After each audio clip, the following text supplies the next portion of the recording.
तो hello, good morning, good afternoon, good evening. तो कैसे हो मेरे प्यारे बच्चों? आई होप आप सभी अच्छे होंगे, स्वस्थ होंगे और अपने अपकमिंग बोर्ड एग्जामिनेशन की प्रिपरेशन अच्छे से कर रहे होंगे। एक बार मैं फिर मुस्तफ़ा अनवर आप सभी के सामने हाजिर हूँ एसिड बेस एंड सॉल्ट का लास्ट लेक्चर लेकर के, जो कि है केमिकल्स फ्रॉम कॉमन सॉल्ट। आज के लेक्चर में हम देखेंगे कि हमारे कॉमन सॉल्ट NaCl से हम कितने टाइप के केमिकल्स को फॉर्म कर सकते हैं। चाहे वो NaOH हो, that is a sodium hydroxide, चाहे वो ब्लीचिंग पाउडर हो, चाहे वो बेकिंग सोडा हो, चाहे वो वॉशिंग सोडा हो। तो जितने भी तरह के एनसीईआरटी ने केमिकल्स रखे हुए हैं, वो सब के सब ओरिजिन सोर्स ऑफ आपके कौन होते हैं? कॉमन सॉल्ट होते हैं। मतलब जितने भी केमिकल्स होते हैं, वो ओरिजिन सोर्स उसका क्या होता है मेरे बच्चों? उसका ओरिजिन सोर्स होता है आपका कॉमन सॉल्ट NaCl। अब NaCl का यूज करके हम डिफरेंट डिफरेंट टाइप के अपने कंपाउंड्स को देखेंगे कि कैसे हम उसके केमिकल्स फॉर्म को देखते हैं, कैसे उसकी प्रिपरेशन होती है, कैसे उसके यूजेस होते हैं, और फिर इस चैप्टर को आज हम इसी क्लास में ओवर करने की कोशिश करेंगे। और मे भी कल आपके साथ हम इस चैप्टर का महा मैराथन क्लास लेके आएंगे, जिसमें हम देखेंगे कि अपकमिंग एग्जामिनेशन में इस चैप्टर से कितने इंपॉर्टेंट क्वेश्चन बन सकते हैं। तो चलिए मेरे बच्चों, बिना टाइम गवाए हम अपने क्लास को स्टार्ट करते हैं और देखते हैं कि हमारे पास NaCl से हम किन तरह के केमिकल्स को फॉर्म कर सकते हैं। तो सबसे पहला जो केमिकल्स होता है मेरे बच्चों, वो होता है सोडियम हाइड्रोक्साइड। मींस NaOH का फॉर्मेशन हम कैसे करते हैं? तो हमारे एनसीईआरटी के अंदर इसके प्रोसेस को क्लोर एल्कली प्रोसेस कहा जाता है। क्या कहा जाता है? क्लोर एल्कली प्रोसेस। चलिए मेरे बच्चों, हम इसकी स्टार्ट करते हैं और देखते हैं पहला प्रोसेस, क्लोर एल्कली प्रोसेस। ये क्लोर एल्कली प्रोसेस क्या कहता है? According to the NCERT, chlor means होता है बेटा क्लोरीन। क्या होता है? क्लोरीन। क्लोर मींस होता है क्लोरीन। और एल्कली मींस होता है यहां पे बेटा NaOH। क्या होता है? NaOH। इसका मतलब क्लोर एल्कली प्रोसेस में हम दो प्रोडक्ट को बनते हुए देखेंगे। एक बनते हुए देखेंगे क्लोरीन को और एक बनते हुए देखेंगे NaOH को।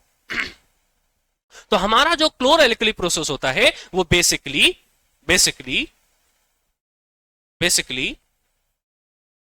फॉर NaOH होता है। NaOH होता है। मतलब इसमें हमको फॉर्मेशन किसका करना है मेरे बच्चों? NaOH का करता है। अब ये क्लोर एल्कली प्रोसेस क्या होता है, कैसे इसको समझाते हैं? तो देखिए बेटा, मेरे राइट हैंड साइड पे एक छोटा सा डायग्राम बना हुआ है। इसमें इस तरह का एक चैम्बर होता है। मेरे बच्चों देखिए, ये इस तरह का एक चैम्बर होता है। इस चैम्बर को बेटा हम इलेक्ट्रोलिटिक सेल कहते हैं। क्या कहते हैं? इलेक्ट्रोलिटिक सेल कहते हैं। इलेक्ट्रोलिटिक सेल, इसका नाम होता है इलेक्ट्रोलिटिक सेल। ये क्या होती है? इलेक्ट्रोलिटिक सेल होती है। इसको इलेक्ट्रोलिटिक सेल के नाम से जाना जाता है। इलेक्ट्रोलिटिक सेल का जो लेफ्ट साइड वाला पार्ट होता है, मीन जो ये वाला पार्ट है मेरे बच्चों, ये एनोड होता है। क्या होता है? एनोड। और एनोड का चार्ज क्या होता है मेरे बच्चों? एनोड का चार्ज पॉजिटिव होता है। और जो राइट साइड वाला पार्ट होता है मेरे बच्चों, ये वाला पार्ट, ये आपका कैथोड होगा। क्या होगा? कैथोड। और कैथोड का चार्ज क्या होता है? निगेटिव होता है। इसके अंदर एक तरह का सॉल्यूशन दिख रहा होगा आपको। इस सॉल्यूशन को कहा जाता है मेरे बच्चों इलेक्ट्रोलाइट। क्या कहा जाता है? इलेक्ट्रोलाइट। इसका मतलब इलेक्ट्रोलाइट वो सब्सटेंस है जिसमें हम इलेक्ट्रिसिटी को पास करते हैं। जब हम इसमें इलेक्ट्रिसिटी को पास करते हैं तो ये अपने आयंस में टूट जाता है। जब आयंस में टूटेगा तो मेरे बच्चे बताओ, आयंस कितने टाइप के होते हैं? आप कहोगे सर आयन दो टाइप के होते हैं, एक होता है पॉजिटिव और एक होता है नेगेटिव। अब मेरे बच्चों बताइए कि पॉजिटिव को कौन अट्रैक्ट करेगा? तो आप कहोगे सर जो पॉजिटिव होता है वो किधर अट्रैक्ट होगा? नेगेटिव की तरफ। नेगेटिव का मतलब कैथोड। और जो नेगेटिव होगा वो किधर अट्रैक्ट होगा? पॉजिटिव की तरफ। पॉजिटिव का मतलब बेटा क्या होगा? एनोड। इसका मतलब जो इसका आयंस होगा, टूटने के बाद एक दूसरे की जगह क्या होंगे बेटा? शिफ्ट होंगे। और शिफ्टिंग के बाद हम देखेंगे हमारा प्रोडक्ट क्या बनता है। चलिए इसको हम आपको अलग पेज में समझाने की कोशिश करते हैं कि कैसे ये प्रोडक्ट बनता है। तो देखो मेरे बच्चों, ये एक तरह का इलेक्ट्रोलाइटिक सेल होता है। This is a electrolytic cell.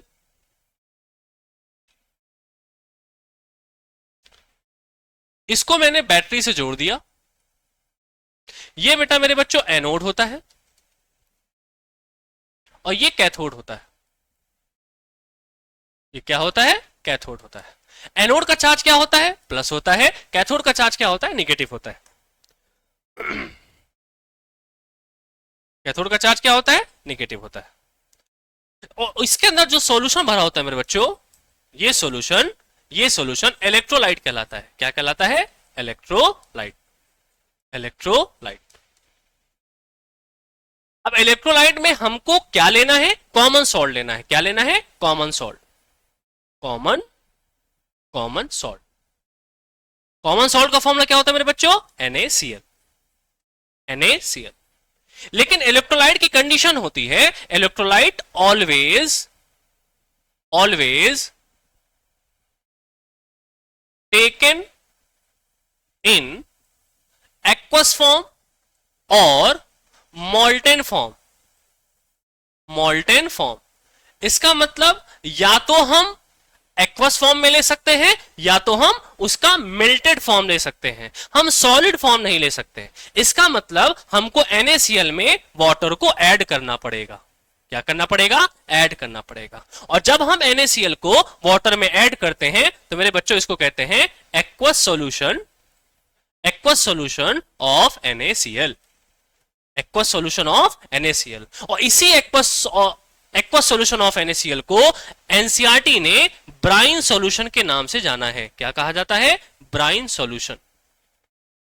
अगर आपसे कोई पूछे कि व्हाट इज ब्राइन सॉल्यूशन, तो आपका आंसर होना चाहिए कि sir brine solution is a aqueous solution of NaCl। इसका मतलब NaCl को वाटर में डिसॉल्व कर देंगे तो हमारा वो ब्राइन सॉल्यूशन बन जाएगा। तो इसका मतलब जो इसमें भरा गया है वो NaCl को रखा गया है और साथ ही साथ में वाटर को रखा गया है। इसका मतलब जब इसमें इलेक्ट्रिसिटी पास होगी तो when electricity pass through electrode. अच्छा, ये क्या है मेरे बच्चों? ये इलेक्ट्रोड है। क्या है? इलेक्ट्रोड। इलेक्ट्रोड्स कहलाते हैं। इनका काम किसी भी चार्ज को न्यूट्रल करना होता है, न्यूट्रलाइज करना होता है। इसका मतलब जब इसमें इलेक्ट्रिसिटी पास होगी तो NaCl जो होगा मेरे बच्चों, NaCl ब्रेक हो जाएगा, ब्रेक होके Na+ और Cl- बनाएगा। इसका मतलब वाटर भी ब्रेक हो जाएगा, वाटर ब्रेक होने के बाद H+ और OH- बनाएगा। अब मेरे बच्चे बताइए, आपके पास प्लस की तरफ कौन जाएगा? तो आप कहोगे सर प्लस की तरफ हमारे पास दो एनायन है, एक Cl- है और एक OH- है। और सेम उसी तरह हमारे पास दो प्लस भी है, तो प्लस वाला नेगेटिव तरफ जाएगा। अब इनके बीच में फाइट होगी कि कौन जल्दी से जाके अपने आप को न्यूट्रलाइज करेगा। तो according to reactivity series, sodium से लेस रिएक्टिव कौन होता है बेटा? हाइड्रोजन होता है। इसका मतलब हाइड्रोजन अपने आप को जल्दी से न्यूट्रलाइज करने की कोशिश करेगा। इसका मतलब जो हाइड्रोजन होगा वो जल्दी से किधर भाग के जाएगा? कैथोड की तरफ जाएगा। और Cl और OH में Cl की टेंडेंसी ज्यादा रिएक्टिव होती है। इसका मतलब Cl जल्दी से क्या करेगा? ये जल्दी से एनोड की तरफ भाग के जाएगा। इसका मतलब जब हम एट एनोड की बात करेंगे, एट एनोड हम किसकी बात करेंगे बच्चों? एट एनोड की बात करेंगे। तो बताओ एनोड पे कौन जाएगा? Cl- जाएगा। कौन जाएगा? Cl-। और Cl- अपने आप को क्या कर देगा? एक इलेक्ट्रॉन को लॉस कर देगा, क्योंकि न्यूट्रलाइज होना है। न्यूट्रलाइज का मतलब न्यूट्रल होना है। न्यूट्रल का मतलब उसके ऊपर कोई भी चार्ज नहीं होना चाहिए, क्योंकि इसके पास एक इलेक्ट्रॉन ज्यादा था। इसका मतलब उसने एक इलेक्ट्रॉन को क्या कर दिया? बाहर निकाल दिया। और जैसे ही बाहर निकाला इट बिकम Cl। ये क्या बन गया मेरे बच्चों? Cl बन गया। अब क्या कभी Cl के फॉर्म में होता है? तो आप सोच के बताइए, क्या कोई भी नॉन मेटल मोनोवैलेंट फॉर्म में होता है? आपका आंसर होगा सर नहीं, क्योंकि कोई भी नॉन मेटल मोनोवैलेंट फॉर्म में नहीं होता है। It always present in dimonovalent. Divalent form is A2 form, वो हमेशा Cl2 के फॉर्म में होगा। इसका मतलब यहां पे बेटा क्या हो जाएगा? Cl2 हो जाएगा। जब ये Cl2 होगा तो मेरे बच्चों ये भी क्या होगा? Cl होगा। और ये भी क्या होगा? Cl होगा। इसका मतलब हमारे पास एनोड पे कौन सा प्रोडक्ट बना? Cl2 बना। इसका मतलब यहां पे हमारे पास क्या बना बच्चों? Cl2 प्रोडक्ट बना। आई होप यहां तक की चीजें समझ में आई। अच्छा, अब हम बात करेंगे कैथोड पे। कैथोड पे कंडीशन क्या होगी? कैथोड पे क्या होगा मेरे बच्चों? देखिए, एट कैथोड कैथोड का चार्ज क्या होता है मेरे बच्चों? माइनस होता है। और एनोड का चार्ज प्लस होता है। माइनस की तरफ कौन भाग के जाएगा? प्लस। अब प्लस हमारे पास दो है, एक सोडियम है और एक क्या है बेटे बच्चों? हाइड्रोजन है। और हमने बताया कि सोडियम से ज्यादा लेस रिएक्टिव कौन होता है? हाइड्रोजन होता है। इसका मतलब वो जल्दी से अपने आप को न्यूट्रलाइज करने की कोशिश करेगा। और जैसे ही हाइड्रोजन प्लस जो होगा वो जाएगा, तो बताइए प्लस का मतलब क्या होता है? It require 1 electron. इसको एक इलेक्ट्रॉन की जरूरत है। इसका मतलब ये एक इलेक्ट्रॉन को क्या करेगा मेरे बच्चों? एक्सेप्ट कर लेगा। ये क्या कर लेगा? एक्सेप्ट कर लेगा।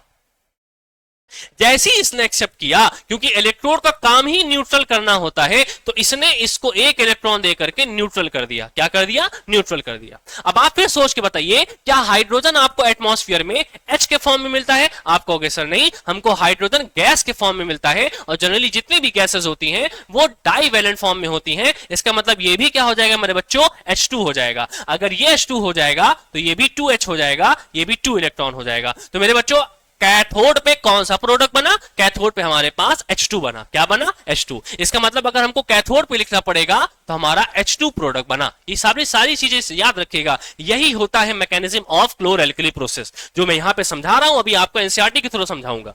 तो आपके एनोड पे कौन सा प्रोडक्ट बना? Cl2। कैसे बना? इस तरह से बना। कैथोड पे कौन सा प्रोडक्ट बना? H2। कैसे बना? इस तरह से बना। अब मेरे बच्चों क्या बच गया? तो आप कहोगे सर हमारा H यूज हो गया, हमारा Cl यूज हो गया, हमारा क्या बच गया? Na। और क्या बच गया? OH। तो हमारे पास रेस्ट अमाउंट क्या बचा? रेस्ट अमाउंट क्या बचा मेरे बच्चों? रेस्ट अमाउंट बचा NaOH। क्या बचा? NaOH। और इसी को तो हमको बनाना था। इसका मतलब क्लोर एल्कली प्रोसेस में हमारे पास कितने प्रोडक्ट बने? 3। पहला क्लोरीन गैस, जो कि किधर बनेगा? हमेशा एनोड पे। दूसरा हाइड्रोजन गैस, जो कि किधर बनेगा? हमेशा कैथोड पे। और जो नीचे बचेगा, नीचे क्या बचेगा? NaOH। क्या बचेगा? NaOH। और वो कैथोड के साइड पे इकट्ठा होता है, यहां पे वो आकर के इकट्ठा हो जाएगा। यही मेरे बच्चों आपके पास क्या है? NaOH है। This is the mechanism for chlor alkali process. अब हम इसको अपने एनसीईआरटी के रेफरेंस से समझते हैं। आई होप ये सारी चीजें समझ में आ गई। अब हम इसको एनसीईआरटी के रेफरेंस से समझेंगे कि एनसीईआरटी ने क्या बोला। देखो मेरे बच्चों, एनोड पे देखो इसने कौन सी गैस को प्रोड्यूस किया है? क्लोरीन गैस को बनाया है। कौन सी गैस को बनाया है मेरे बच्चों? क्लोरीन गैस को बनाया है। देखिए यहां पे क्लोरीन गैस Cl2 गैस बनी हुई है। कैथोड पे कौन सी गैस बनी हुई है? हाइड्रोजन गैस बनी हुई है। और जो यहां पे जो देखो मेरे बच्चों, जो यहां पे जो बचा है, यहां पे क्या बचा है? देखो सोडियम हाइड्रोक्साइड। क्या बचा है? NaOH बचा है। क्या बचा है? NaOH। ये रहा आपका एनसीईआरटी का रेफरेंस। अब इसके रिएक्शन जब हम एनसीईआरटी के अकॉर्डिंग लिखेंगे तो मेरे बच्चों हम कैसे लिखेंगे इसको एनसीईआरटी के अकॉर्डिंग? इसको भी देख लीजिए एनसीईआरटी ने क्या बोला है। एनसीईआरटी ने बोला है कि आप ब्राइन सॉल्यूशन लीजिए, इसका मतलब NaCl प्लस H2O लीजिए और इसको रिएक्ट कराइए। तो रिएक्ट कराने के बाद मेरे बच्चों ये क्या बनेगा? पहला बनेगा Cl2, दूसरा बनेगा H2, तीसरा बनेगा NaOH। क्या बनेगा? NaOH। बैलेंस करने के लिए हमने यहां पे 2 लगाया। हाइड्रोजन कितना हो गया? 4। हमने यहां पे 2 लगाया। सोडियम कितना हो गया? 2। हमने यहां पे 2 लगाया और हमारी ये रिएक्शन बैलेंस हो गई। यही एनसीईआरटी में रिएक्शन बेटा लिखा हुआ है। इसका मतलब जो आपके पास ये क्लोरीन गैस है, ये जो क्लोरीन गैस है, ये क्लोरीन गैस कहां बनी हुई है मेरे बच्चों? ये क्लोरीन गैस एनोड पे बनती है। कहां बनती है? एनोड पे। और ये जो हाइड्रोजन गैस है ये कहां बनती है मेरे बच्चों? ये कैथोड पे बनती है। कहां बनती है? कैथोड पे। और ये जो NaOH होता है ये नियर कैथोड आकर के इकट्ठा हो जाता है। नियर कैथोड आकर के मेरे बच्चों ये इकट्ठा हो जाता है। This is a chlor alkali process. I hope ये चीजें समझ में आएंगी क्योंकि एनसीईआरटी में इससे रिलेटेड क्वेश्चन आता है। यहां पे देखिए मेरे बच्चों ब्राइन सॉल्यूशन लिखा है। ब्राइन का मतलब अभी हमने बताया एक्वस NaCl। इसका मतलब aqueous form of NaCl is called Bryan solution. तो ये था आपका क्लोर एल्कली प्रोसेस जिसमें हमने 3 प्रोडक्ट देखा। पहला प्रोडक्ट देखा क्लोरीन गैस, दूसरा प्रोडक्ट देखा हाइड्रोजन गैस, तीसरा प्रोडक्ट देखा सोडियम हाइड्रोक्साइड। और ये सारे के सारे किससे बने हुए बेटा? NaCl से बने हुए हैं। और इसी NaCl को हम क्या कहते हैं? Common salt. इसका मतलब जो हमारा टॉपिक था केमिकल्स फ्रॉम कॉमन सॉल्ट, तो हमने कॉमन सॉल्ट से 3 प्रोडक्ट को बनाना देखा अभी, और इन तीनों प्रोडक्ट का नाम Cl2, हाइड्रोजन गैस और सोडियम हाइड्रोक्साइड होता है। तो आई होप ये चीजें आपको समझ में आई होंगी। अगर समझ में आई होंगी तो हम अपने नेक्स्ट लेक्चर को स्टार्ट करते हैं, जो कि हमारे पास लिखा हुआ है मेरे बच्चों। क्या लिखा हुआ है? Bleaching powder. क्या लिखा हुआ है? Bleaching powder. अब ये ब्लीचिंग पाउडर क्या होता है? ब्लीचिंग पाउडर का रोल क्या होता है? ब्लीचिंग पाउडर कैसे बनता है? ब्लीचिंग पाउडर का यूजेस क्या क्या होता है? इसको हम देखेंगे। तो मेरे बच्चों ये देखो, ये रहा ब्लीचिंग पाउडर। इसको हम कहते हैं ब्लीचिंग पाउडर। व्हाइट कलर का पाउडर होता है। कैसा होता है? व्हाइट कलर का पाउडर होता है। पहली चीज, ये कैसा होता है? व्हाइट कलर का पाउडर होता है।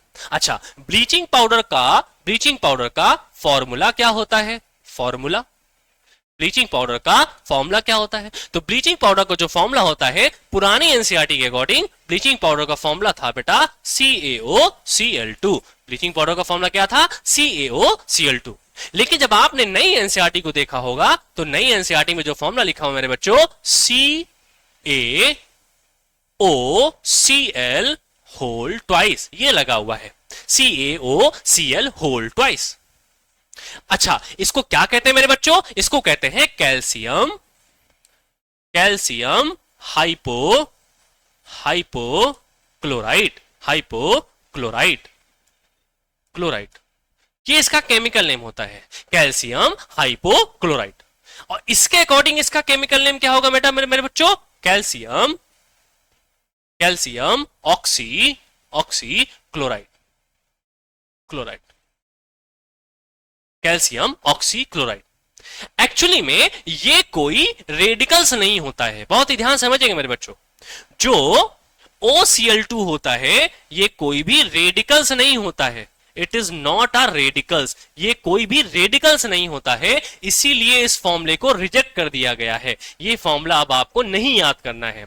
ये जो OCl आपको दिख रहा है, OCl माइनस क्या होता है मेरे बच्चों? OCl minus. इस OCl माइनस को हम हाइपोक्लोराइड रेडिकल कहते हैं। क्या कहते हैं? हाइपोक्लोराइड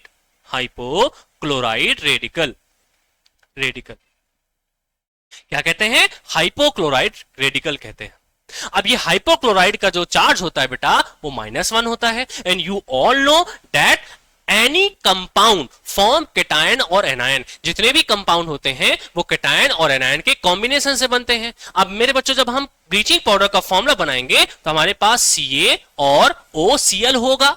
Ca की वैलेंसी 2 होती है, OCl की वैलेंसी 1 होती है। क्रॉस मल्टीप्लीकेशन करेंगे आंसर आएगा CaOCl का होल ट्वाइस। इसका मतलब CaOCl होल ट्वाइस, जिसे हम कहते हैं ब्लीचिंग पाउडर। तो आई होप ये ब्लीचिंग पाउडर की कंफ्यूजन आपको दूर हुई होगी कि नए एनसीईआरटी में CaOCl होल ट्वाइस क्यों लिखा हुआ है और पुराने वाले को फॉर्मूले में क्यों रिजेक्ट कर दिया गया, क्योंकि इसके पास कोई भी रेडिकल्स नहीं होता है। तो आई होप ये चीजें समझ में आई। अब इसका प्रिपरेशन हम देखेंगे कि प्रिपरेशन में इसका क्या होता है। तो मेरे बच्चों ये चीजें समझ में आ गई? चलिए अच्छी बात है, समझ में आना चाहिए क्योंकि आपको बोर्ड में सारी चीजें लिखना होता है। चलिए अब हम इसका प्रिपरेशन देखेंगे कि हमारा प्रिपरेशन क्या कहता है। हमारा प्रिपरेशन कहता है when we pass chlorine gas, जब हम क्लोरीन गैस को स्लेग लाइम में भेजते हैं। किस में भेजते हैं मेरे बच्चों? स्लेग्ड लाइम में। Slake lime, this is the slake lime. I hope you all know slake lime, slaked lime. इसको बुझा हुआ चूना भी कहते हैं, slaked lime. when we pass chlorine gas through slag lime, it gives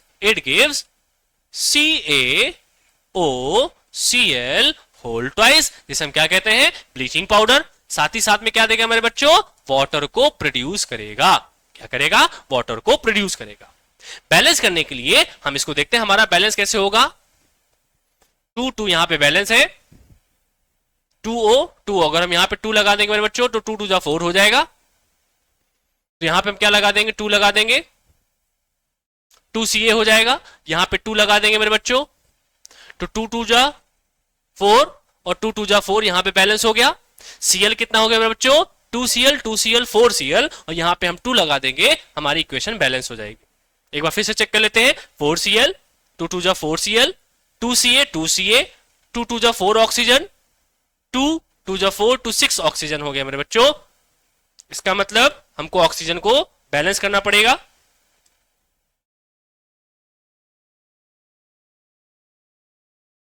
Ca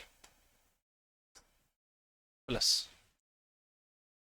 2 2 जा 4 2 2 जा 3 6 हो गया मेरे बच्चों। यहां पे अगर हमने 3 लगा दिया तो हमको यहां पे 3 लगाना पड़ेगा। तो 3 2 जा 6 2 8,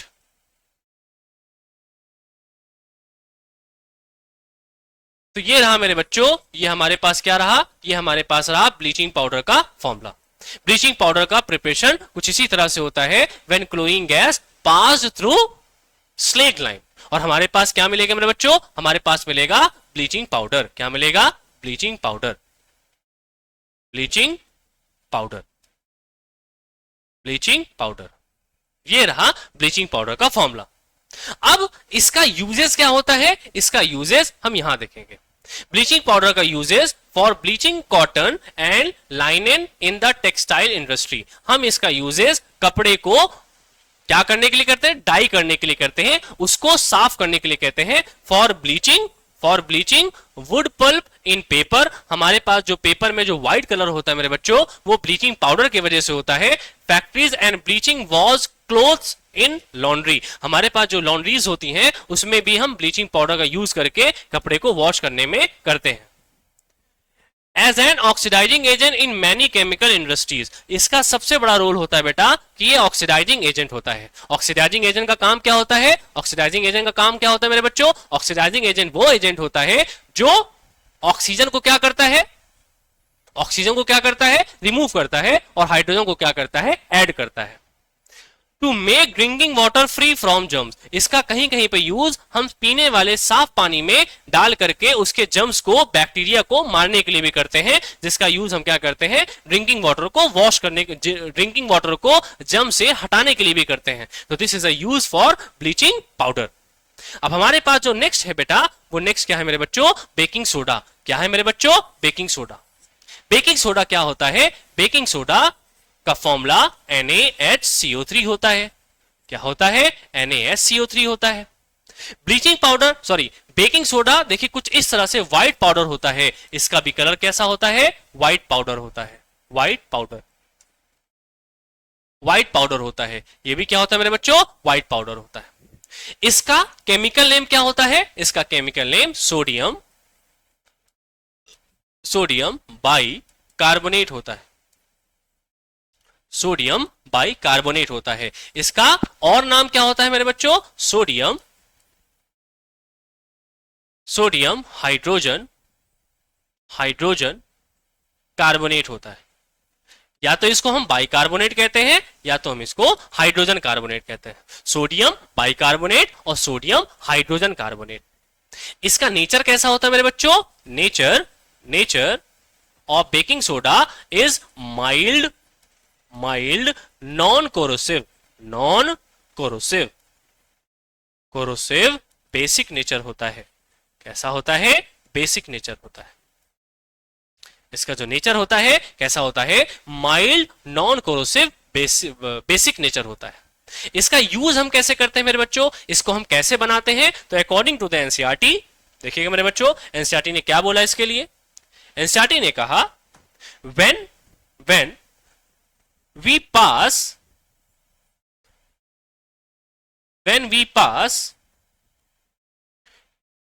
ammonia gas means NH3 and carbon dioxide gas through brine solution, ये क्या है मेरे बच्चों, ब्राइन सॉल्यूशन है, this is brine solution.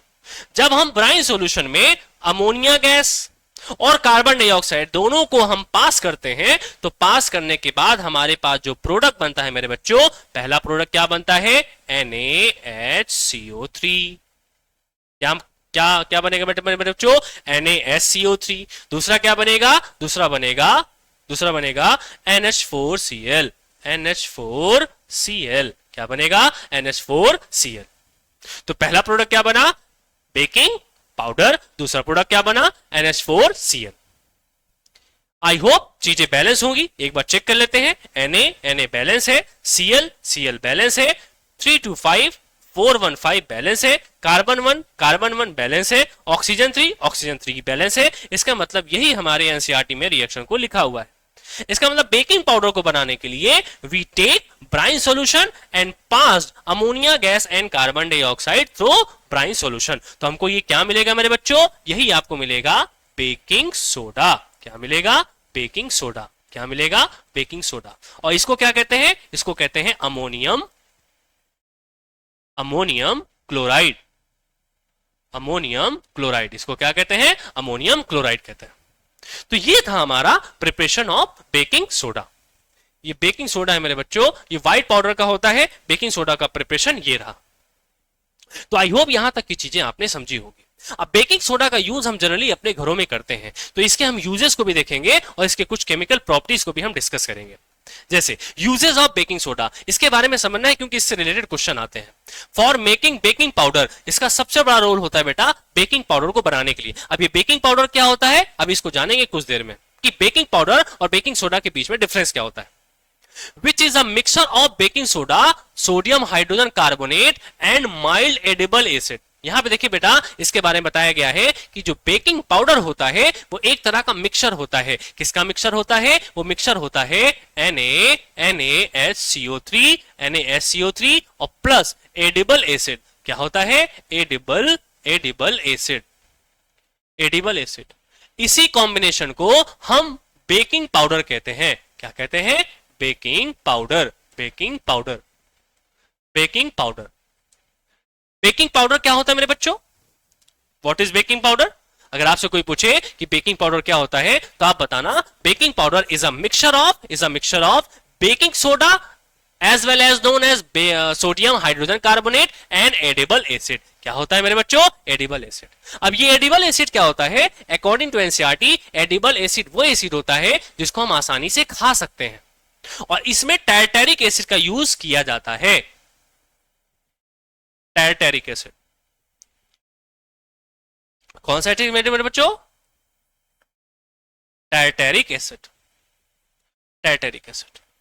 NCERT ने टार्टरिक एसिड को कहा है कि टार्टरिक एसिड को हम बहुत आसानी से खा सकते हैं। इसका मतलब कि जो इसका फॉर्मूला होगा ये कोई भी बेकिंग पाउडर बेकिंग सोडा और एडिबल एसिड से मिलकर बनता है। अब इसका यूज क्या होगा, आगे क्या लिखा हुआ है, when baking powder is heated mixture in water the following reaction take place। अभी हम इसको बहुत आसानी से समझेंगे कि इसमें प्रोसेस क्या होता है कि जब बेकिंग पाउडर और बेकिंग सोडा मींस जब बेकिंग पाउडर हीटेड होता है तो उसमें से कार्बन डाइऑक्साइड निकलती है। अब कार्बन डाइऑक्साइड कैसे निकलती है, carbon dioxide produce during the reaction can cause bread cake to rise making them soft and spongy. इसका मतलब जो हमारे पास जितने भी केक होते हैं, जितने भी ढोकला होते हैं, उनमें जो स्पंजीनेस आता है, उसमें जो सॉफ्टनेस आता है, वो किसके वजह से आता है बेटा, बेकिंग सोडा की वजह से आता है, क्योंकि उसमें से कार्बन डाइऑक्साइड निकलती है।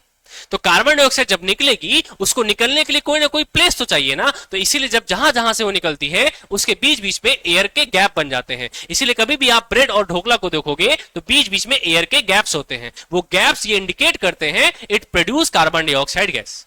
इसका मतलब बेकिंग सोडा से, बेकिंग पाउडर से हमेशा कार्बन डाइऑक्साइड गैस निकलेगी, जिसके वजह से आपका बेकिंग केक और ढोकला और जितने भी बेकिंग आइटम होते हैं, बेकरी आइटम होते हैं, वो जनरली स्पंजी होते हैं और सॉफ्ट होते हैं।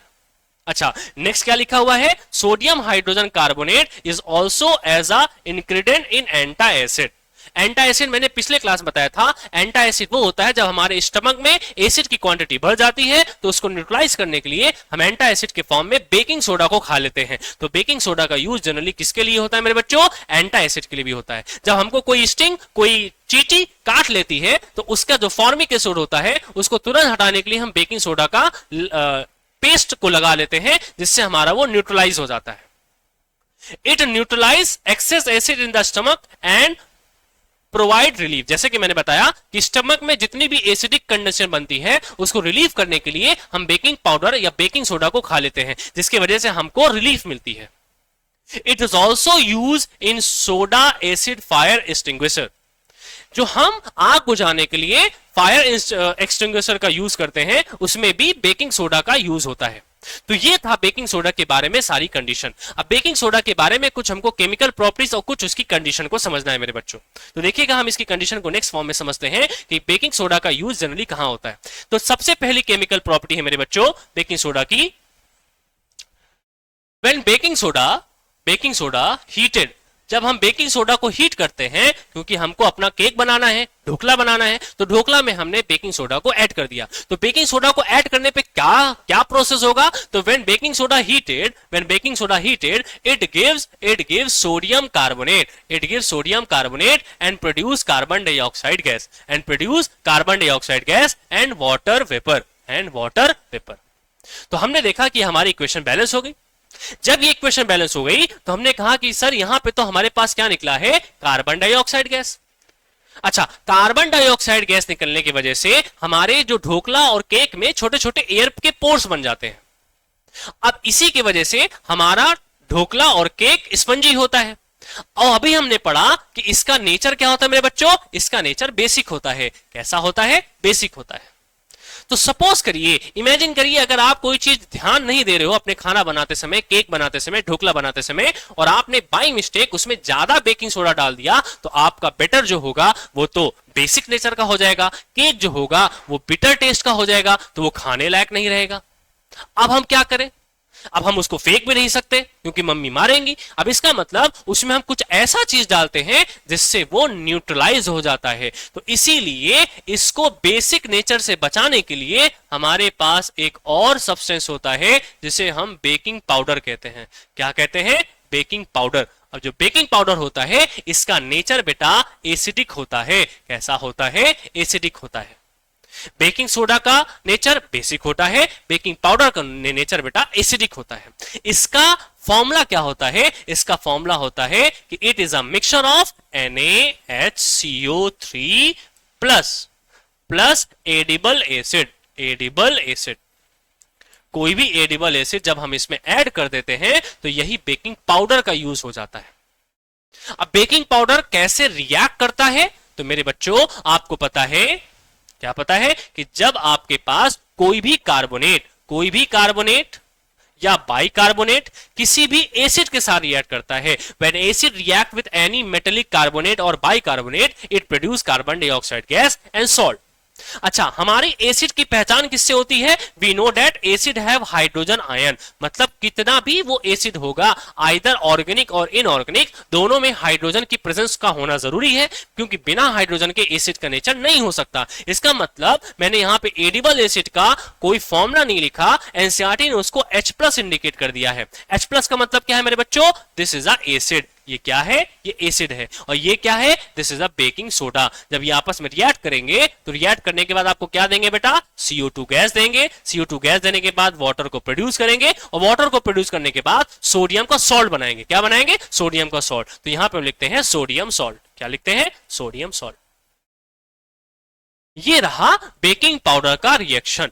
बेकिंग पाउडर का रिएक्शन कि बेकिंग पाउडर बेकिंग सोडा के साथ रिएक्ट करके भी कौन सी गैस प्रोड्यूस करता है? Carbon dioxide gas. इसका मतलब इन बाई चांस अगर हमने बेकिंग सोडा को यूज किया तो उसके साथ हम थोड़ा सा बेकिंग पाउडर को भी ऐड करते हैं, जिससे हमारा चीजें न्यूट्रलाइज हो जाती है।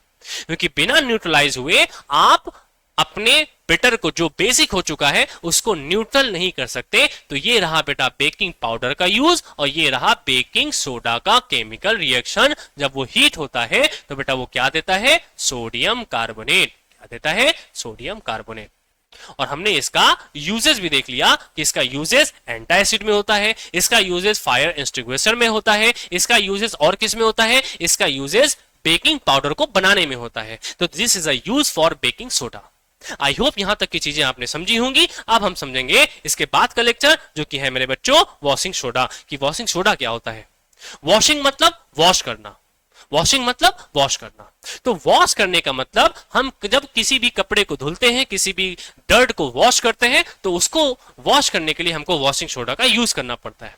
अब ये वॉशिंग सोडा भी आपका कॉमन सॉल्ट से ही बना हुआ है। देखिए जितनी भी चीजें हम पढ़ रहे हैं, it's form by common salt. NaCl से सारी चीजें बन रही हैं, क्योंकि NaCl से हमने क्लोरीन गैस भी बनाया, हाइड्रोजन गैस भी बनाया और NaOH भी बनाया। अब कहीं कहीं पे किसी किसी का यूज करके हम नए नए कंपाउंड को बना रहे हैं। अब यहां पे हम बात करेंगे मेरे बच्चों कि वॉशिंग सोडा क्या होता है। तो सबसे पहले वॉशिंग सोडा का हम फॉर्मूला देखेंगे। तो वॉशिंग सोडा का जो फॉर्मूला होता है मेरे बच्चों, Na2CO3.10H2O होता है। This is a formula of washing soda. इसका नाम क्या होता है मेरे बच्चों? नाम होता है सोडियम कार्बोनेट डेका हाइड्रेट। क्या होता है? डेका हाइड्रेट होता है। This is a sodium carbonate Deka hydrate. ये भी एक व्हाइट कलर का क्रिस्टल होता है, लेकिन इसका जो फॉर्म होता है वो क्रिस्टल होता है। कैसा होता है? क्रिस्टल होता है। अभी तक जितनी भी चीजें हमने पढ़ी वहां पे मैंने पाउडर लिखा था, लेकिन इसका फॉर्मेशन क्रिस्टल फॉर्म में होता है। इसका मतलब इसमें अलग सी चीजें क्या है, इसको हम अपने नेक्स्ट स्लाइड में समझेंगे, जिसे हम कहते हैं वाटर ऑफ क्रिस्टलाइजेशन। कि कैसे कोई भी कंपाउंड क्रिस्टल का फॉर्म बनाता है, उसी को समझने के लिए थोड़ा सा वेट करेंगे, हम इसको नेक्स्ट स्लाइड में वाटर ऑफ क्रिस्टलाइजेशन के फॉर्म में समझेंगे। अच्छा, इसका नाम क्या हो गया मेरे बच्चों? Sodium carbonate decahydrate. इसका मॉलिक्यूलर जो मास होता है, molecular mass is equal to 286 होता है। क्या होता है? 286 होता है। क्या होता है? 286 होता है। अच्छा, इसका प्रिपरेशन को सीखने के लिए आपको पूरा कहां से स्टार्ट करना पड़ेगा? Baking soda. बेकिंग सोडा से हम उसका केमिकल प्रॉपर्टी सोडियम कार्बोनेट बनाएंगे, then we add 10 molecules of water. इसका मतलब सबसे पहला जो हमारे पास प्रोसेस होगा, हम NaCl और वाटर के कॉम्बिनेशन को, जिसे हम कहते हैं brine solution, we passed NH3 and carbon dioxide gas, then we get NaHCO3 पहला। दूसरा मेरे बच्चों NH4Cl। तो हमने यहां से क्या बनाया? हमने यहां से NaSCO3 बनाया। अब इस NaSCO3 को हम हीट करेंगे, तो हीट करने के बाद हमें Na2CO3 मिलेगा। क्या मिलेगा? NO2CO3 plus CO2 plus water. अब यहां से हमें क्या मिल गया मेरे बच्चों? Sodium carbonate. अब इस सोडियम कार्बोनेट में हम 10 मॉलिक्यूल्स वाटर को ऐड कर देंगे और हमको क्या मिल जाएगा? हमको मिल जाएगा Na2CO3.10H2O, और इसी को हम क्या कहते हैं मेरे बच्चों? वॉशिंग सोडा कहते हैं। Washing soda. अब आपके दिमाग में क्वेश्चन आ रहा होगा कि सर क्या हम यहां पे 9.5 नहीं ले सकते? क्या हम यहां पे 8 नहीं ले सकते? क्या हम यहां पे 11 नहीं ले सकते? यही तो हमको सिखाएगा वाटर ऑफ क्रिस्टलाइजेशन, कि वाटर ऑफ क्रिस्टलाइजेशन क्या है। अभी के लिए सिर्फ आप इतना समझिए कि वॉशिंग सोडा बनाने के लिए हम स्टार्ट करते हैं बेकिंग सोडा से। पहले बेकिंग सोडा बनाते हैं, फिर बेकिंग सोडा से सोडियम कार्बोनेट बनाते हैं, फिर उसमें 10 मॉलिक्यूल्स वाटर को ऐड करते हैं, तब हमारा जाके क्या बनता है मेरे बच्चों? वॉशिंग सोडा बनता है। तो this is a preparation of washing soda, from baking soda to washing soda. तो ये था difference between washing soda and baking soda के बीच में।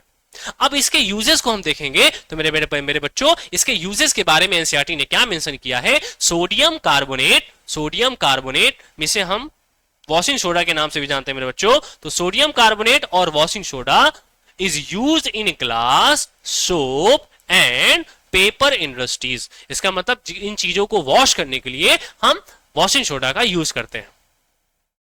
It is use in the manufacture of sodium compound such as borax. इसका मतलब हम इसको सोडियम के कंपाउंड्स बनाने में भी यूज करते हैं, जैसे हम बोरैक्स के फॉर्म के कहते हैं। Sodium carbonate can be use as a cleansing agent या cleaning agent for a domestic purpose. हम अपने घरों में जितने भी साफ सफाई करते हैं, कपड़े धुलते हैं, बर्तन धुलते हैं, उन सभी के लिए हम क्या यूज करते हैं मेरे बच्चों? वॉशिंग सोडा को यूज करते हैं। It is use for removing permanent hardness of water. हाँ मेरे बच्चों, ये ध्यान रखिएगा, क्योंकि वाटर में हार्डनेस दो तरह की होती है, एक टेम्परेरी होती है, एक परमानेंट होती है। टेम्परेरी को हम बॉयल करके भी हटा सकते हैं, लेकिन परमानेंट को हम बॉयल करने के बाद नहीं हटाते, इसीलिए हम उसमें क्या यूज करते हैं? वॉशिंग सोडा को यूज करते हैं। तो वॉशिंग सोडा से हम परमानेंट हार्डनेस ऑफ वाटर को भी हटा सकते हैं। तो this is a complete information about washing soda. हमने प्रिपरेशन देखा, हमने यूजेस देखा। अब हम इसके बाद जो देखने वाले हैं, जिसके बारे में भी मैं बात कर रहा था, कि वाटर ऑफ क्रिस्टलाइजेशन क्या होता है। क्या होता है water of crystallisation? According to the NCERT,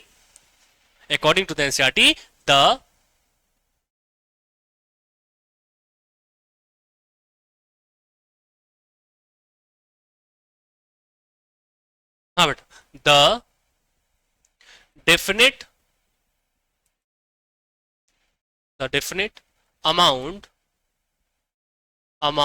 of water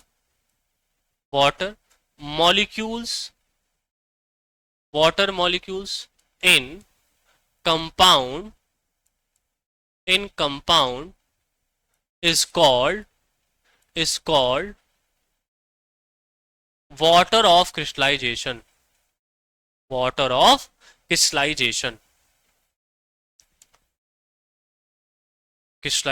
हाँ, यही तो मैंने कहा कि हर वाटर ऑफ क्रिस्टलाइजेशन के लिए एक डेफिनेट अमाउंट चाहिए, मतलब एक फिक्स्ड अमाउंट चाहिए।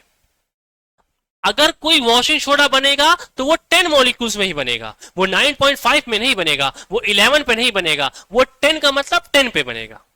इसी को वाटर ऑफ क्रिस्टलाइजेशन कहते हैं। ऐसे बहुत सारे एग्जांपल आपके एनसीईआरटी में लिखे हुए हैं जिनके पास एक पर्टिकुलर क्रिस्टल होता है, उन क्रिस्टल का फॉर्मेशन उसी particular different amount of water के प्रेजेंस में होगा। अगर उससे एक भी मॉलिक्यूल्स कम होगा तो कभी भी उसका फॉर्मेशन नहीं होगा। जैसे आपके एनसीईआरटी ने ग्रीन विट्रियोल के बारे में लिखा हुआ है। क्या लिखा हुआ है? Green vitriol. कुछ हम एग्जांपल देखते हैं कि हमारे पास कितने वाटर ऑफ क्रिस्टलाइजेशन होते हैं। एक होता है ग्रीन विट्रियोल जिसका फॉर्मूला होता है FeSO4.7H2O। इसका मतलब जो ग्रीन विट्रियोल होता है, जो कि फेरस सल्फेट के क्रिस्टल होते हैं, वो ग्रीन होने की वजह ये 7 वाटर मॉलिक्यूल की प्रेजेंस है। अगर इसमें से एक भी वाटर मॉलिक्यूल हट जाएगा तो कभी भी वो ग्रीन नहीं रहेगा, जो उसका पर्टिकुलर शेप होता है। दूसरा होता है बेटा ब्लू विट्रियोल। ब्लू विट्रियोल का फॉर्मूला होता है मेरे बच्चों CuSO4.5H2O। इसका मतलब कॉपर सल्फेट का ब्लू नेचर उसके 5 वाटर मॉलिक्यूल्स के वजह से होता है। इसका मतलब अगर इसमें से एक भी वाटर मॉलिक्यूल्स कम हो जाएगा तो इसका ब्लू नेचर खत्म हो जाएगा। यही मैं बता रहा हूं, this is called water of crystallisation. इसका मतलब किसी भी पर्टिकुलर कंपाउंड में उसका फिक्स्ड अमाउंट ऑफ वाटर होना जरूरी है। एक भी मॉलिक्यूल्स कम हो जाएगा तो कभी भी वो उस फॉर्मेशन को नहीं डेवलप कर पाएगा। अच्छा, एक और है जिसको कभी अभी हमने पढ़ा, वॉशिंग सोडा। क्या पढ़ा मेरे बच्चों? Washing soda. तो बताइए वॉशिंग सोडा का फॉर्मूला क्या है? Na2CO3.10H2O। इसका मतलब इसका क्रिस्टल होना, इसी को व्हाइट विट्रियोल भी कहते हैं। इसका मतलब इसका व्हाइट क्रिस्टल होना इस 10 मॉलिक्यूल्स ऑफ वाटर के वजह से है। अगर इसमें से हम सारे वाटर मॉलिक्यूल्स को हटा देंगे तो हमारे पास सिर्फ क्या बचेगा? FeSO4। हमारे पास क्या बचेगा? CuSO4। हमारे पास क्या बचेगा? Na2CO3। और इनका कोई भी पर्टिकुलर कलर नहीं होगा। इसका मतलब किसी भी कंपाउंड का क्रिस्टल होना उसके वाटर के प्रेजेंस के ऊपर डिपेंड करता है। और वो प्रेजेंस कैसा होना चाहिए मेरे बच्चों? डेफिनेट होना चाहिए, फिक्स्ड होना चाहिए। हम इसको फिक्स्ड भी कह सकते हैं, फिक्स्ड होना चाहिए। That is called water of crystallisation. तो आई होप आप समझ में आया होगा कि वॉशिंग सोडा में 10 मॉलिक्यूल्स की ही जरूरत क्यों होती है। अब हमारे पास एनसीईआरटी का लास्ट टॉपिक बचा है जिसे हम कहते हैं पीओपी, प्लास्टर ऑफ पेरिस। तो चलो मेरे बच्चों उसको भी देखते हैं कि प्लास्टर ऑफ पेरिस का कीड़ा क्या होता है। प्लास्टर ऑफ पेरिस का यूजेस हम बोन फ्रैक्चर को जोड़ने के लिए भी करते हैं। कैसे करते हैं अभी हम इस पूरे स्लाइड में इसको समझने की कोशिश करेंगे। सबसे पहले इसको बेटा मेरे बच्चों पीओपी भी कहते हैं। क्या कहते हैं? POP, plaster of Paris. इसका जो फॉर्मूला होता है मेरे बच्चों, इसका फॉर्मूले में बहुत कंफ्यूजन होती है, समझने के लिए समझाते हैं। CaSO4.12H2O, ये इसका एक्चुअल फॉर्मूला होता है। लेकिन आप कभी सोचिएगा क्या हाफ मॉलिक्यूल्स ऑफ वाटर किसी भी कंपाउंड में प्रेजेंस हो सकता है? आप कहोगे सर नहीं हो सकता है। इसी को समझाने के लिए कुछ देर का वेट करिएगा, इस फैक्टर को भी समझाएंगे कि bleaching POP, plaster of Paris में ये हाफ का रोल क्या होता है। अच्छा, इसका नाम क्या होता है मेरे बच्चों? नाम होता है calcium sulphate, calcium sulphate hemihydrate. ये इसका केमिकल नेम होता है, कैल्शियम सल्फेट हेमीहाइड्रेट। ये किससे बनाया जाता है? फ्रॉम किससे बनाया जाता है? प्रिपेयर्ड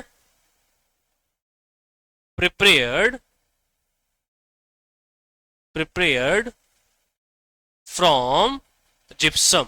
किससे बनाया जाता है मेरे बच्चों? जिप्सम से बनाया जाता है, जिप्सम। और जिप्सम का जो फॉर्मूला होता है वो CaSO4.2H2O होता है। This is the gypsum.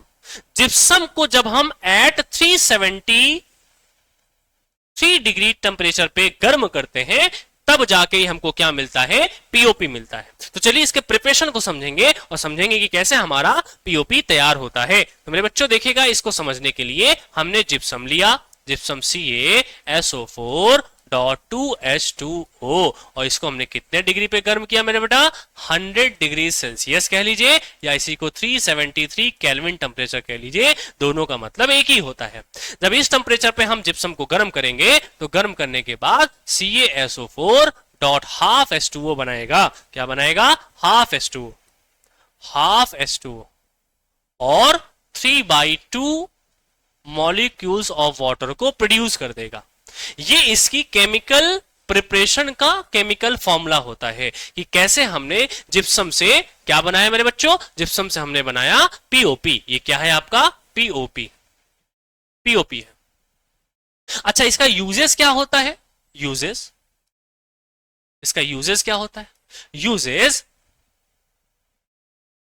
Bone, देखिए यहां पे मैंने एक डायग्राम बनाया था, ये देखो, ये बोन फ्रैक्चर को जोड़ने के लिए जो हम ये डॉक्टर लोग जो सीमेंट यूज करते हैं व्हाइट कलर की, वो एक्चुअली में पीओपी होती है, जिसे हम कहते हैं प्लास्टर ऑफ पेरिस। अब ये वर्क कैसे करती है? वर्क ये कुछ इस तरह से करती है मेरे बच्चों, बहुत ही ध्यान से देखिएगा। जब ये POP means CaSO4 dot half H2O, half H2O water के प्रेजेंस में या मॉइस्चर्स के प्रेजेंस में, कभी आपने देखा होगा कि जब भी आप पीओपी की पैकेट मार्केट से लेके आते हो, उसको बहुत ही अच्छे से बांध करके रखा जाता है, क्योंकि एटमॉस्फेयर से अगर उसने मॉइस्चराइज को एब्जॉर्व कर लिया तो वो सॉलिड फॉर्म में कन्वर्ट हो जाती है और फिर इसका कोई भी यूज नहीं होता है। इसका मतलब जब हमने इसको वाटर मॉलिक्यूल्स के प्रेजेंस में रखा, जैसे ही इसने वाटर मॉलिक्यूल्स को प्रेजेंट किया, इसने एब्जॉर्व करने के बाद फिर से ये जिप्सम बना लेगी। क्या बना लेगी? जिप्सम बना लेगी। लेकिन अब इस जिप्सम का यूज हम दोबारा पीओपी बनाने के लिए नहीं कर सकते। मतलब जिप्सम से हम पीओपी बना देंगे और पीओपी में वाटर को ऐड कर देंगे तो फिर से हमें वो जिप्सम मिल जाएगा, लेकिन अब इस जिप्सम से हम दोबारा पीओपी से नहीं बना सकते। और इसी जब पीओपी में हम वाटर को ऐड करने के बाद, जो कि इस महाशय के पैर में लगा हुआ है, इसके बाद जो ये व्हाइट सब्सटेंस है, ये पीओपी में वाटर को ऐड करने के बाद जब इसको इस तरह से लपेटा जाता है और कुछ समय बाद ये बेटा हार्ड सब्सटेंस में बदल जाता है, जिससे आपकी बोन फ्रैक्चर को सीधा किया जाता है। तो ये था पीओपी और जिप्सम का कन्वर्जन। जैसे हमने समझा कि कैसे जिप्सम से पीओपी में बदलता है और पीओपी से दोबारा हार्ड सब्सटेंस में बदलता है, जिसका यूजेस हम बोन फ्रैक्चर को जोड़ने में करते हैं, टॉयज बनाने के लिए करते हैं, मूर्तियां बनाने के लिए करते हैं। तो अभी नवरात्र का सीजन भी आने वाला है, जितनी भी मूर्तियां बनती हैं वो जनरली पीओपी से ही बनती हैं। तो पीओपी का यूज करके हम जनरली टॉयज बनाते हैं, स्ट्रक्चर बनाते हैं, स्टैचूज बनाते हैं, उन सभी का यूज करके हम बेटा इस तरह से प्रोसेस को अप्लाई करते हैं। अब इसमें सबसे बड़ा रोल है कि ये हाफ वाटर का रोल क्या है। क्या कोई भी कंपाउंड हाफ वाटर को कंटेन कर सकता है? आपका आंसर होगा नहीं सर, ये हाफ वाटर को कंटेन नहीं कर सकता। इसीलिए इसको समझने के लिए हम ऐसे समझेंगे, अगर इस 2 का मल्टीप्लाई मैं इधर कर दूं तो हमारे पास आंसर आएगा मेरे बच्चा CaSO4 का होल ट्वाइस डॉट H2O। अब आप इसको कुछ अच्छे से समझ पाओगे। इसको मैंने कुछ इस तरह से लिख दिया। इसका मतलब two molecules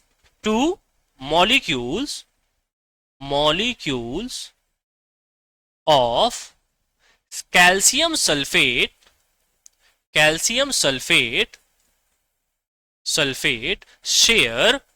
share one molecules of water। इसका मतलब जो 2 सल्फेट के मॉलिक्यूल्स होते हैं वो एक वाटर के साथ शेयर होते हैं। अब तो बताइए एक कितने के साथ शेयर होगा? आधे के साथ शेयर होगा। इसीलिए पीओपी का फॉर्मूला इस तरह से लिखा जाता है। लेकिन समझने के लिए हमको यह पॉइंट समझना पड़ेगा कि 2 molecules of calcium sulphate share 1 molecules of water crystal. इसीलिए 2 अगर एक के साथ शेयर होता है तो बेटा एक कितने के साथ शेयर होगा? आधे के साथ शेयर होगा। This is a representation of POP. इसका यूजेस हम बोन फ्रैक्चरिंग को जोड़ने के लिए करते हैं, टॉयज बनाने के लिए करते हैं, स्टैचूज बनाने के लिए करते हैं। तो ये रहा आपके पास पीओपी का कंप्लीट इंफॉर्मेशन। और इसी के साथ हमारा acid base and salt chapter भी खत्म होता है, जिसमें आप लोग ने एसिड से स्टार्ट किया और पीओपी तक आकर के खत्म किया। इसमें बहुत सारी चीजों को हमने देखा, कवर अप किया, देखा कि कितने तरह के एसिड बेस सॉल्ट होते हैं, सॉल्ट कितने टाइप के होते हैं, टाइप्स ऑफ सॉल्ट देखा, एसिडिक नेचर देखा, बेसिक नेचर देखा, और इसी के साथ देखते देखते हमारा ये भी चैप्टर कंप्लीट हो गया।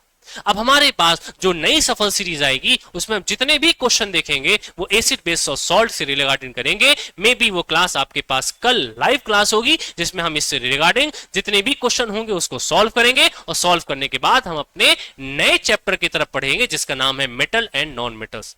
तब तक के लिए मेरे साथ बने रहिएगा और इस खूबसूरत के चैनल को और अपना प्यार और सपोर्ट करते रहिएगा। इसको जितना हो सके उतना शेयर करिएगा। तब तक के लिए सब खैर, गुड नाइट।